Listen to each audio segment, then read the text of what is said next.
I remember the exact moment the alien warrior woman entered my mind.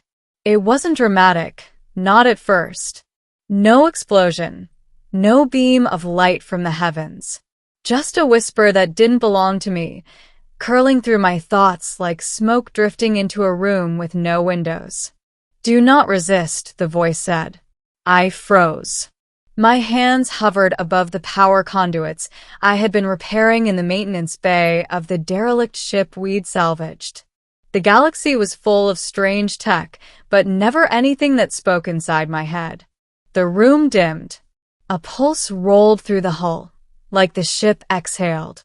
Then the whisper sharpened. "I am entering." Pain stabbed through my skull. My knees buckled. And then she was there. A presence. A mind. A will. Ancient. Violent. And undeniably female. My vision blurred. The world twisted. My own thoughts scattered like startled birds. And then she took me. Not my body entirely, my nerves, my senses. She moved my arms, curled my fingers, inhaled through my lungs. I felt like a passenger trapped in my own skull, clinging to whatever fragments of self I could keep from slipping away. What are you?" I thought, shouting into the darkness. Her answer was cold, metallic, and strangely sorrowful. "I am Lysara, commander of the Wraithborn Legion, last survivor of the Obsidian War." Her voice grew deeper, resonant, vibrating inside my bones. "And now, I have your body." Beginning, the warrior in the wreck. For several minutes, she said nothing else. I stood. Well, she made me stand and took shaky steps around the maintenance bay. My own hands felt distant, like gloves filled with someone else's fingers. Finally, the whisper returned. "You are human." It wasn't really a question. Yes, I thought back. What else could I say? Weak flesh, soft bones, a short life. Images flashed in my mind, not my memories, but hers. Battles lit by dying stars. Blade-wielding warriors made of obsidian armor and luminous tendrils. And at the center of it all, Lysara, towering, fierce, unstoppable. I swallowed. "What do you want with me?" She moved my hand to my face, pressing my own fingertips along my cheek as if studying the softness of my skin. "You carried my armor," she said. "You touched it without fear." It clicked. The derelict ship we'd found belonged to her species. When I'd found the black chestplate, heavy as iron, humming with dormant energy, I hadn't known it was still occupied, or alive, or capable of this. "You possessed me because I touched your armor?" "No." Her voice rippled with something like pride. "I possessed you because you did not tremble before it." I exhaled shakily. Why would that matter? Silence. Then, all who touch Wraithborn armor feel terror. Even the bravest warriors. The armor shows them their death. She paused. "But you felt nothing." I didn't know what to say, so I didn't say anything. Her presence unfurled, brushing every memory I had. Childhood. My first ship. The crew I'd worked with. The salvage wars. She handled my mind like someone turning over stones on a beach. Distantly curious. Never gentle, but not cruel either. Then, she found something. A memory of me at 12 years old, standing beside the wreckage of the transport that killed my family. I had felt no fear then either. Just emptiness. And Lysara went still, inside, two minds. For hours, or maybe longer, we drifted through the ruined ship while she tested my body like a new weapon. Each time I tried to regain control, she tightened her grip, not painfully, but with absolute authority. At one point, she forced me to run down the corridor. My legs burned. "You don't have to push me so hard," I thought. "This body is slower than mine.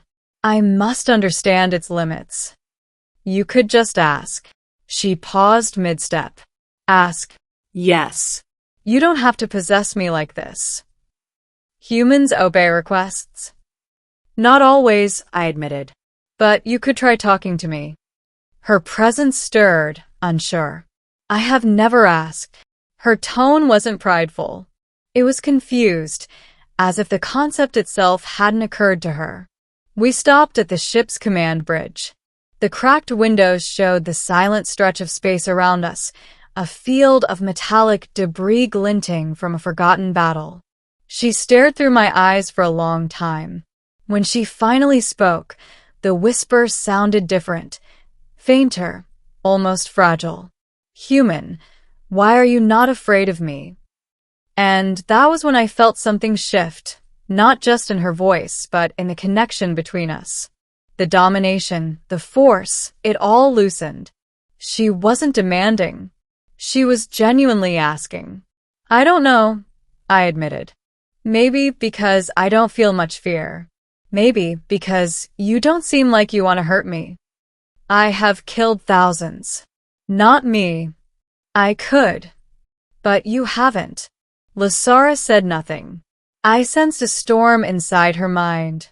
Lightning, rage, memories soaked in blood. But beneath those layers, deeper than the violence, was something else. Loneliness. When she finally spoke again, her tone was barely a whisper. I cannot feel your fear. Because there wasn't any. This is unsettling. I almost laughed.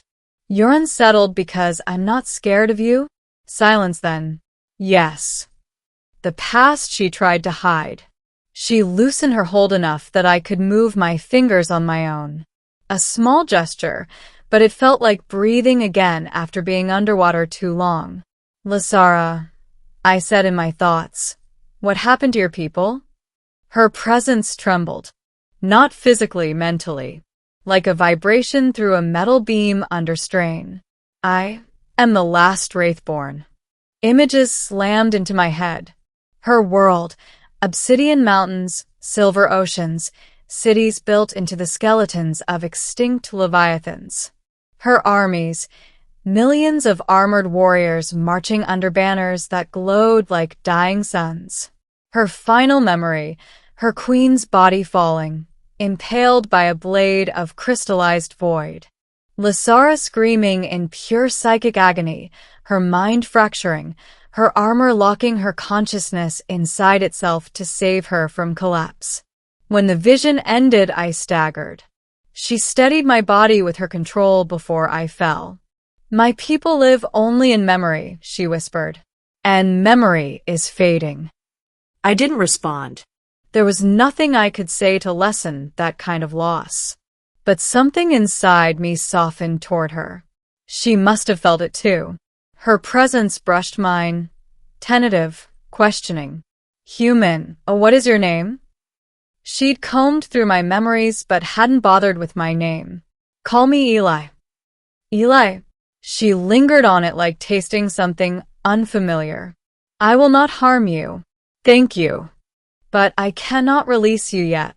I expected fear to rise, but nothing came. Only a calm acceptance. This disturbed her even more.